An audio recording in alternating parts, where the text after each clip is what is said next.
Welcome to the Engineers of Emotion.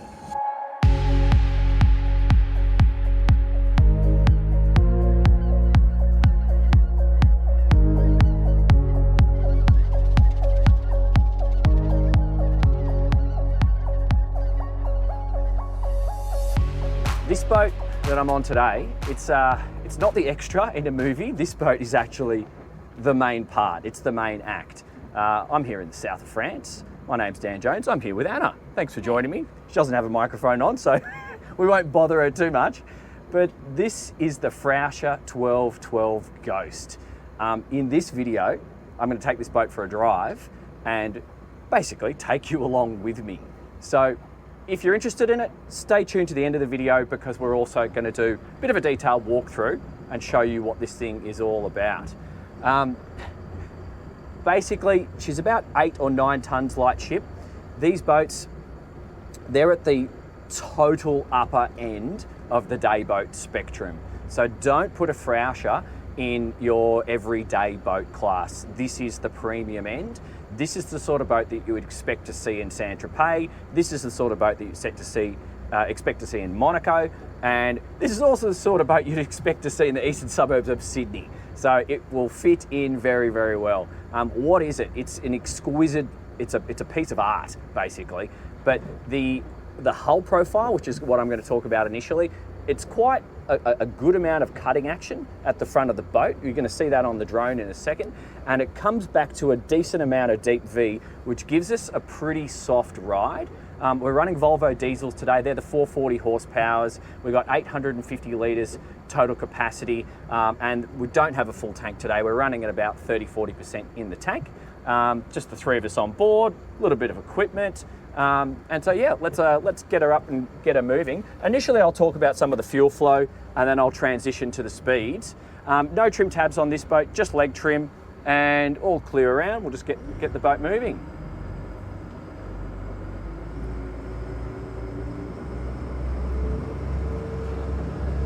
So with the diesel consumption, it's a lot better than what you would experience on a petrol. So we're really only going through 20 litres an hour at the moment. So at a slow displacement speed like this, which you could do on a boat like this, because it maintains quite a level attitude, you're gonna just sit through the juice. But we're not here to do slow speeds. We're here to get the boat moving. So I'm actually just gonna bring it up through the rev range, 30 litres.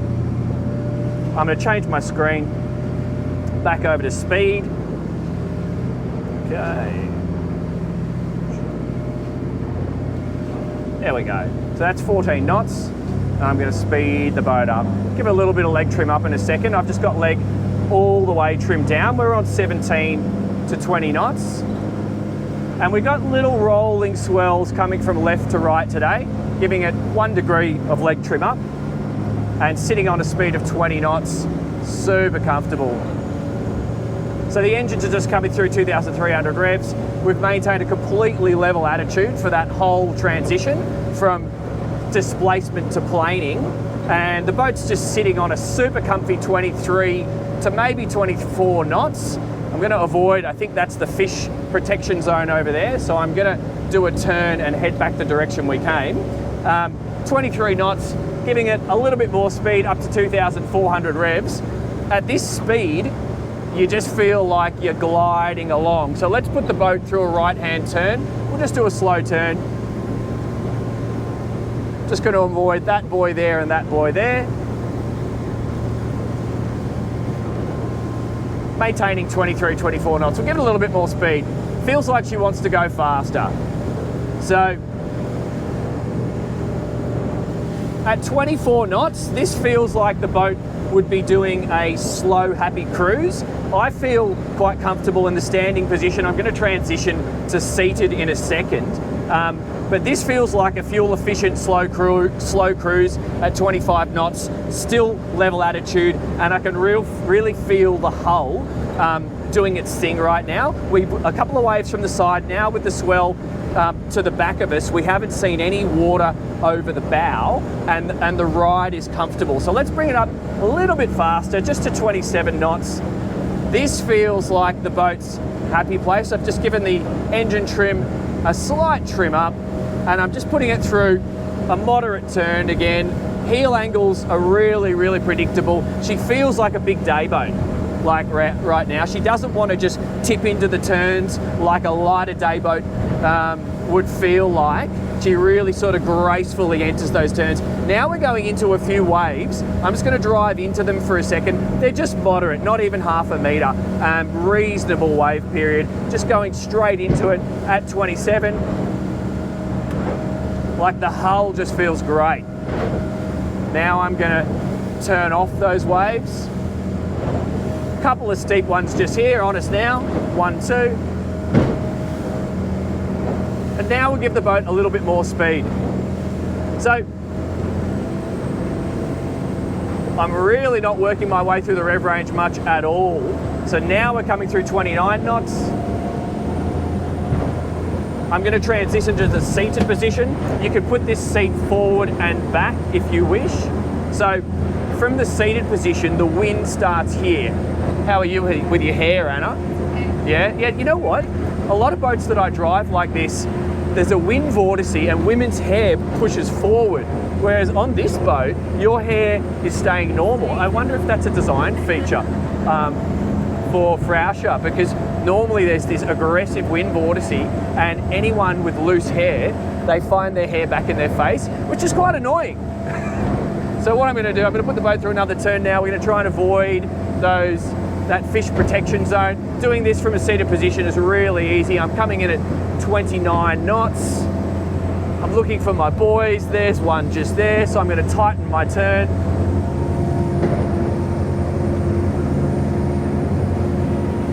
That just feels fantastic.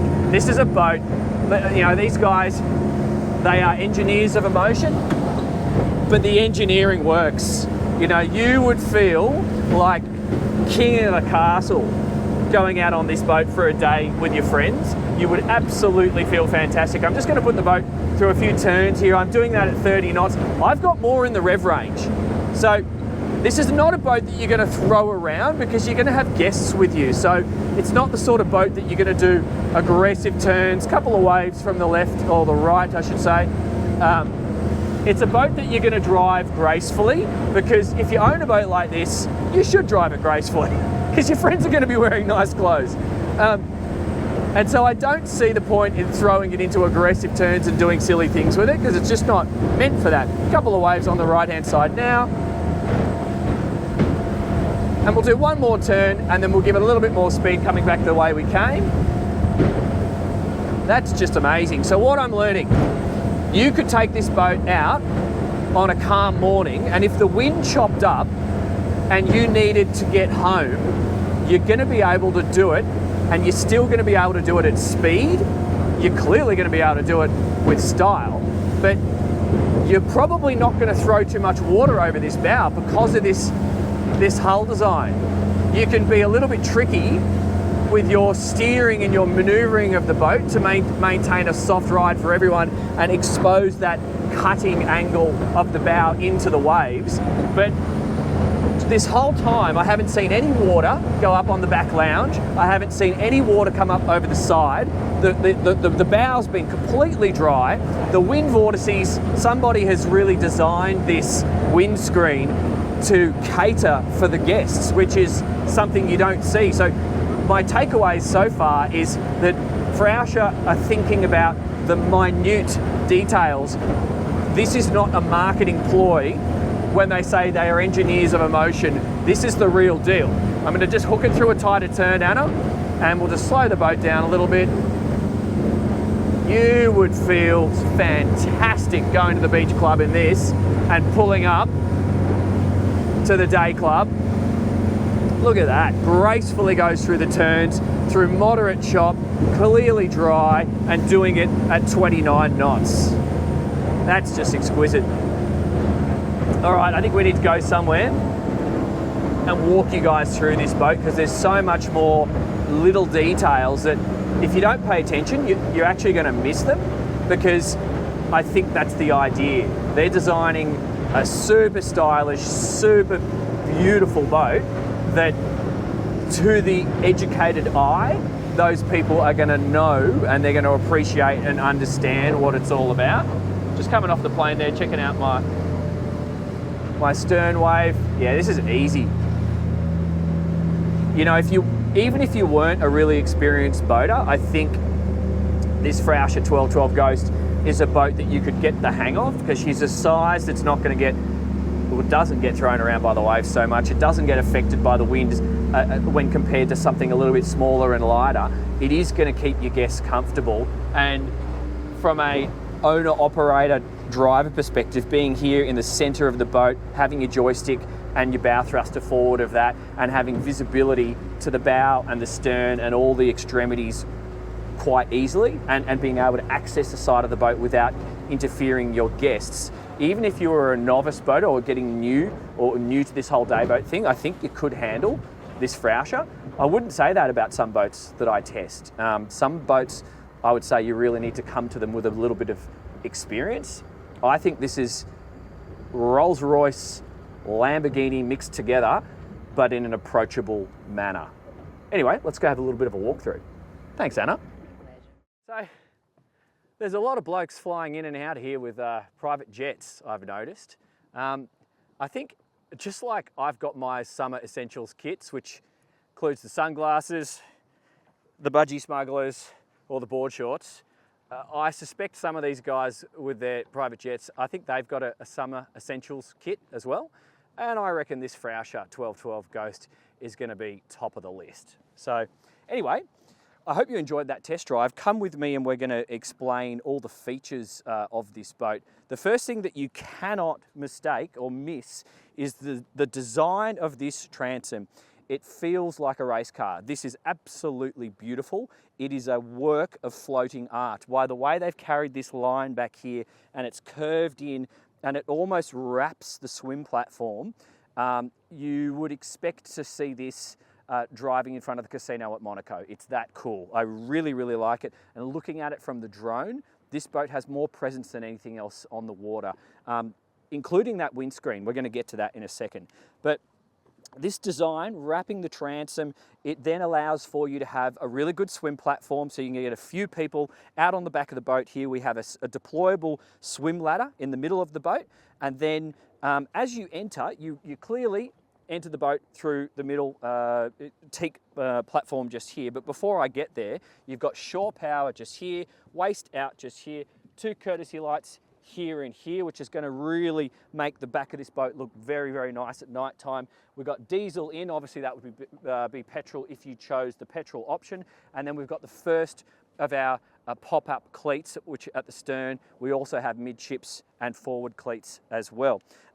Exhausts coming out through the back of the boat here, little flip up for storage just here. So the aft sun lounge. It's huge. 4 people are going to be quite comfortable on this. This is high quality leather and it doesn't move. So I just noted at speed, the boat was moving along. We did well over 30 knots. Nothing flaps around. It's all really, really well secured.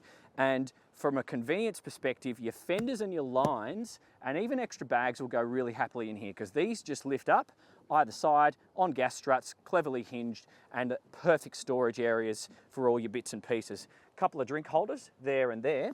And engine access is below me, so I'm going to cut to a shot of that. This particular boat's got the Volvo diesels, and you can also go the petrol. We've got the 440 horsepowers, 850 litre fuel tank. But the experience continues. You enter the boat through the middle section here, and this is how you are greeted into your best day in the sun that you're going to enjoy on something like this.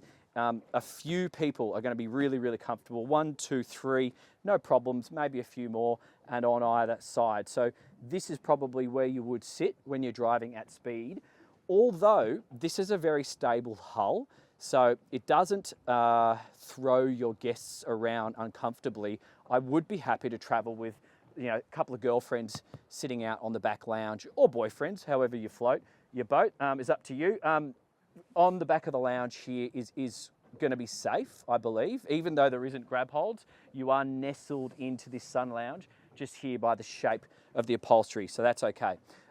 This lunch table here, this is all in real teak, beautiful stainless leg, and this drops up and down, so that clearly turns into a day bed as well. And all of these, see how they're neatly hinged? They've got proper supports underneath the cushions, stainless steel hinges on springs there, so they all operate so easily like that. You can then see access into your speakers, a couple of electrical accesses as well, but it's also just mainly storage. So coming forward, I want you to pay attention to this colour as well. I think this is the Aston Martin Silver, I think that's what they call it, but it's a really gorgeous look on this boat, and it's just, yeah, it stands out, put it that way. So that's nice. But your access to the bow on this particular boat is better done on the starboard side. So you have one step here and one step there. Boom, boom. You could actually put your hand there if you needed something to hold on to and go forward. It's really not a problem. And because of the low center of gravity, even with a couple of waves moving around us here, the boat doesn't rock around so much. It's quite comfortable. The whole cockpit area here, it's all natural teak, and it's got drains. So I can see 1, 2, 3 drains here. So if for some reason you're not going to get a wave in the boat of something like this, but you might get rain, it's going to drain out. It's not going to fill up. And before we get to the helm, you've got to check out the skipper and the navigator's seat. So once again, all in leather. These are going to go forward and back and up and down. So you can set it to as you see fit. And then here we go. So I test a lot of boats, but this has to be my favourite helm and windscreen that I've seen this year, I got to say. This is just absolutely gorgeous. Basically, it's plexiglass. You know, they must have really had to spend some time to get this moulding correct, because the aerodynamics of this windscreen, it's beautiful, you can't deny that, but they've thought about how the air is going to pass over the driver and the navigator, because when we were driving, Anna was sitting in this seat and her long hair was staying in position. You can't say that for so many boats that I test. You get these wind vortices and people's hair is doing all sorts of crazy things. So this is a really pleasurable boat to drive along at 27, 30 knots and get to your destination. But what do we see here? Right up the way forward, got an opening hatch that's going to be down into the toilet. We've got this styled stainless steel grab handle. Didn't really see the need to be using it. The boat's quite predictable in her motion, but it's there if you need. Got a drink holder there. That's just going to be okay for cans, no large drinks. Fusion just here, a lockable glove box, so you can put your phones and your expensive items in here, go to the beach club and know that nobody is going to nick them. We've got controls here, everything from opening the engine hatch to operating the electric anchor system. That's a really neat system. You've got an electric door and a deployable anchor that operates all from the helm, so you can do all of that from here.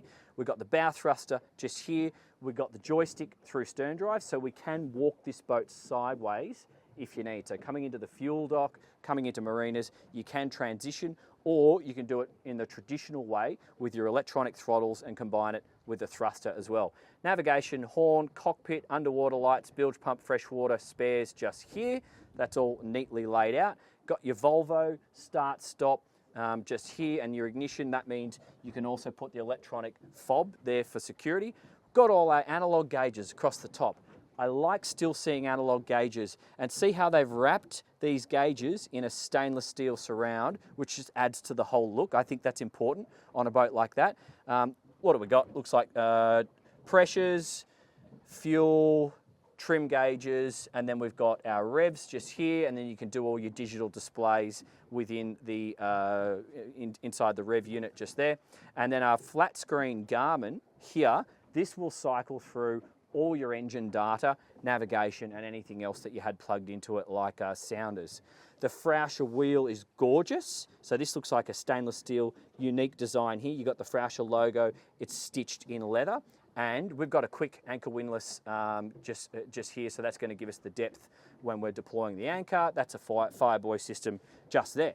So when you get to your destination, you're going to need drinks. So Frauscher has you covered. We have this lovely, deep, very nice stainless steel sink, but notice the depth. A lot of these stainless steel sinks, they're too shallow, and you can't throw things in them and forget about it. You can on this one, so that's pretty handy. And then underneath it, we just have a bin here, a couple of switches for different things. What do we have? Looks like it's for engines, emergency start, system. I'm not sure what that is. Maybe it's a stereo. I don't know. Underneath us, we have a grated floor, which also has a drain in it as well. So that's the fourth drain, a couple of cockpit lights. But you can't miss the fridge. So we've got a decent fridge in here, quite deep, and proper stand-up bottles can be stored in here and plenty of cans. So that's a good setup just there. And facility for a couple more drink holders if you're serving your guests. Really neat, nicely done. I could see a couple more courtesy lights. In the middle of the cockpit just here, I'm not going to open it, but that is another storage locker that removes and it can be utilised for fenders. But come downstairs with me. Pay attention to some of these small details like this stainless steel, which is just going to maintain the shape of the windscreen. Little things, but that's a work of art in itself. And as you pass through this companionway, it's all done in stainless. This is really, really high quality stuff. I'm not seeing any corners cut anywhere that I look on this boat. So come on down. We'll just give it a second because the light's going to have to adjust on the camera. I've tested Frauschers before, and they're super gorgeous. They're super sleek. But when you come downstairs, you're only at sitting height. But what they've managed in this size of boat and with this length, I'm standing. Like, I've got no problems. I'm 5'7". Okay, I've got a little bit more height. And when I come here, I do have more. But your average size person is going to feel fine down here. And then check out this. Obviously, it's a lunch table. But check out this for space. So if that doesn't put it into perspective, I don't know what will. Because you've got a really, really large, comfortable bed. We're protected on the sides just here with the upholstery. This can obviously change. So if it was, for example, a beautiful day and you're all having lunch upstairs and a storm comes in, well, you want to move the lunch downstairs, you can do that. This table will pop up manually and you can have lunch down here as well. So that's great. You can air condition this area because the boat's optionable with a genset, but we have a forward-facing hatch here and another forward-facing hatch just here. So that's going to suck plenty of air down into this cabin. But then check out some of the more of the details just here. You have all these custom Frauscher bags, which I've already seen, but here is our second fridge. This is a Korean, I think it's a Korean benchtop just here. All of this is done in Korean, and then we've got this beautiful finish which carries all the way forward, and then this is like a macro suede type finish here, backlit with timber just behind it, which provides a little bit of storage. But moving your way along, you've got some storage lockers just here, some under lighting which kind of accentuates the whole floor, and this floor here, you just got the step, and then access into the bilge, really easily done just down below. But come in a little bit more and just appreciate this, because I'm going to show you the toilet as well. And just look at this. You don't get this sort of stuff on every boat. Custom Frauscher bags, nice champagne glasses, like, that's cool. That's really cool. So check out this. So I do see people going to Saint-Tropez and places like that. I do see Aussies having a boat like this in Europe and doing their fancy day boat thing. But what do? You go out for the day and then you go to a club. And having facility to have a proper shower like you do in this one means you can get changed. You can have your change of clothes for your afternoon setup, do your beach thing in the morning, come down here, shower, and you've got all of this. You know, you've got a nice porcelain sink just there. Look at that. We've got plenty of storage for all your toiletries, a proper toilet. What's in here? A little bit of storage, so that's great for some of your toiletries courtesy bags. They're going to go really well just in there. The biggest mirror I've seen on a day boat ever, and nice backlighting. We've got all this strip lighting, which creates a bit of ambience down here. And again, we're carrying this teak floor, which we saw up in the cockpit before. They've replicated it down here, but it's a wet area, it's a stylish area, and even when you look at things on the hinges, look at the quality of that hinge down in the toilet. You just don't see this sort of stuff on most boats that I test. They've even sealed the door, so it's got a rubber seal when you close it. Just there, it's the little details that I'm picking up on this boat, which are really, really evident. So come with me, let's go up to the bow. Bit of a quick walkthrough, because there's only so much to show you, because it really is about the whole package on something like this. You know, they create emotions from what I see and have seen today they've achieved that, because if you want to have the best summer's day that you can imagine, you create it with something like this. Check out this bow. This is a dance floor. This is a sun lounge. This is whatever you want it to be. I'll just quickly point out this area here because the anchor deployment system, you know, we did just use it and it works great. I see a few of these tricky anchor deployment systems. Some of them work, some of them don't, but this one just deployed effortlessly. The door opened, the anchor folded out, the stainless anchor and chain just deployed, and there we go. It was easy peasy. That can't be said for all of these deployment systems. Finally, just quickly note the fender points just here. So if you're looking at the design of the hull and going, where am I going to tie my fenders? They've thought of that, and they've thought about it in a stylish manner. But anyway, that's it. That's the Frauscher 1212 Ghost. Who buys this boat? Someone who understands how they enjoy their days, someone who wants to be in these beautiful locations, and someone who just appreciates nice things. My name's Dan Jones. This has been Dan's Boat Life. I hope you enjoyed that. If you did, support the channel, subscribe, give us a like, jump on the Patreon, follow us there if you can. I appreciate everything that you do. Hope you enjoyed that. Thanks, and I'll see you on the next one.